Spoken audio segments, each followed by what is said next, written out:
Hello coaches and Happy New Year, and what better way to start the new year than looking at some high tempo warm-up exercises with a 1v1 focus. Before we start, we have 24 hours left of our Modern Soccer Coach New Year deals. We have a package together with 8 ebooks plus a set piece package with 60% off the whole package.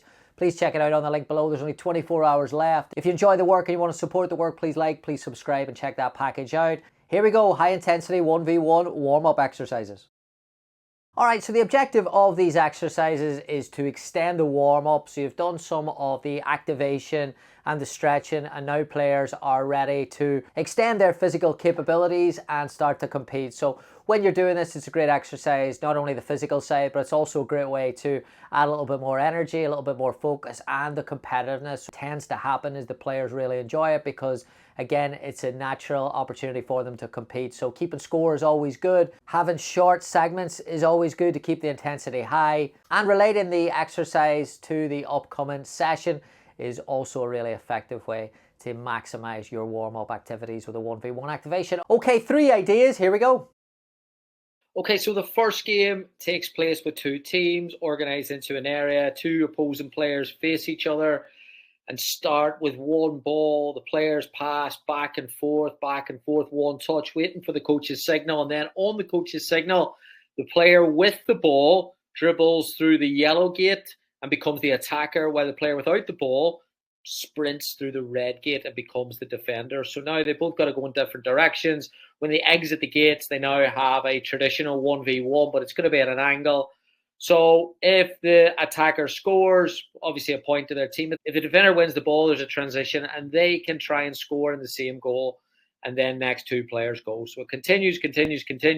Good exercise to focus on reaction times and a good exercise to work on recovering and attacking at an angle as well.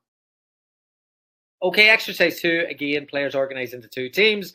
This time 2 opposing players start on the line facing the goal. On the coach's signal, they've got to sprint ahead, go through the speed agility stations. It might be a ladder, it might be some plyometric work. Then when they exit the speed agility work, the red player receives a pass first time from a coach closer to the goal, so they go ahead and finish the goal. The blue player must sprint back up and get a ball.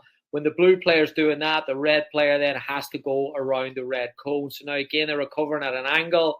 Everyone's working. The blue player then dribbles towards the goal. And now you've got a traditional 1v1 situation. But the players are working at their maximum, having gone through the sprint already. And the red player should have an element of fatigue. So does that give the blue player an advantage? You play 4 games and you switch the role after every game. Good exercise to work on adding a finishing element and adding a little bit of reaction time as well. I love this exercise. And then the final one is a little bit of a transition exercise. So now players organize in 2 teams and you've got 2 goals, 1 on each side. Each team is assigned a goal to attack and defend.